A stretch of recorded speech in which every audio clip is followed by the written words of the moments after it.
So there's an analogy out there, courtesy of the American entrepreneur Ben Horowitz and his widely circulated memo, Good Product Manager, Bad Product Manager, that a good product manager is essentially the CEO of a product.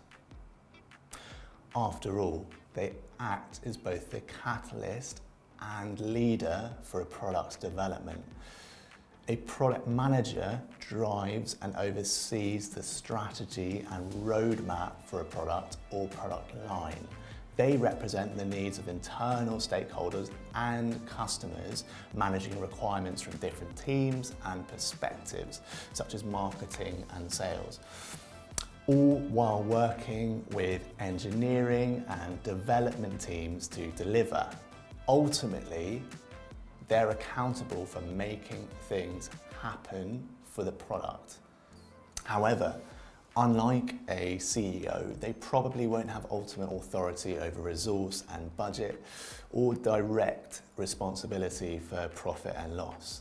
So where can you work as a product manager? In short, any industry that involves tech. Fintech, e-commerce, streaming services, telecoms, edtech, and legal tech, to name a few. So you might assume then that you need to be very technical and have a lot of technical know-how in order to become a product manager. However, that's not the case. Technical skills are certainly beneficial if you have them, but they aren't essential unless you're applying for a role that explicitly requires technical skills. In fact, university graduates from any degree background can go straight into product management. Equally, you might work in another area first, such as marketing or UX design, and sidestep into product management. What you will need though is an interest in tech and a curiosity about the way it's moving. You will also give yourself a leg up if you do your own research into product management. There are formal qualifications you can gain, but you can also develop your knowledge in other ways, such as attending conferences, listening to podcasts, and reading literature. We will share some suggested resources at the end of this course along these lines.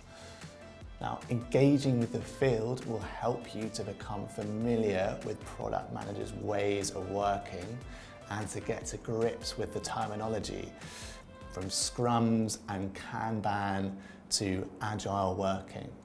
So, what does a product manager do day to day? Well, you can expect to do a lot of user story writing. What that means is you'll get in the headspace of your user. They want to be able to perform a specific action, but what does that mean from a requirements perspective? Then you'll build it out further so that a developer can take it away and create it. It will also be your job to come up with measurable KPIs, key performance indicators, to ensure new features and products are performing the way you want them to. It's really important not to have vanity metrics, something we'll discuss more in the next part of this course. And it's safe to say you'll need to love data as a product manager. You'll spend a lot of time looking at the information available to you, pull out key insights and make data-driven decisions. To achieve this, you'll work with a range of tools, including road mapping software, behavioral analytics tools, and other web analytics services that report on product performance. There's also a need for qualitative data, so product managers will collect this. For instance, you might run focus groups with your target audience to show them the latest features and get their feedback. There's a lot of communication involved in the job of a product manager. You'll have conversations with customers and internal stakeholders to determine their needs. You'll give updates on your product to the wider organization. And then there's the constant communication with the development and engineering teams to refine different features of the product.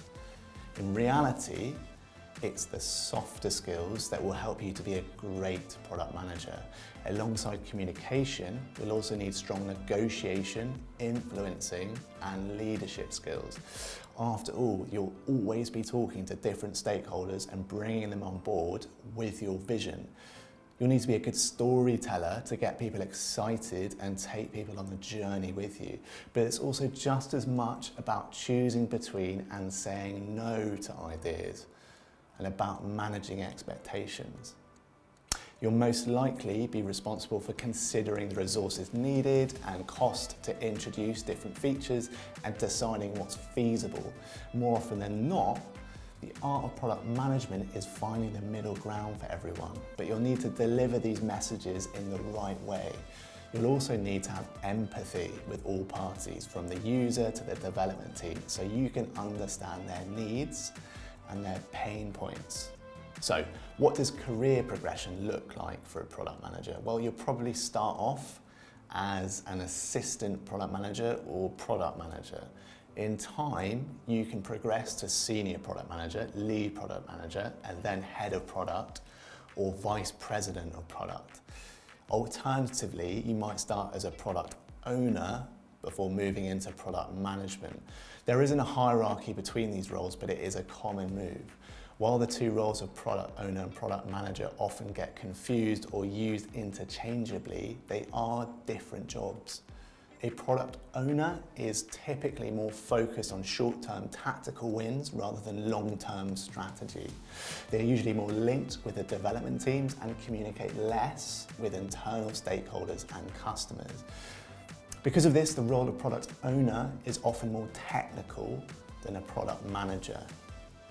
Finally, if you've got big dreams for the future, many product managers have gone on to become CEOs. After all, going back to Ben Horowitz's analogy, the skills and responsibilities of a product manager aren't worlds away from a CEO, just on a smaller scale. Move on to the next part of this course, where you can try your hand at a typical product management task.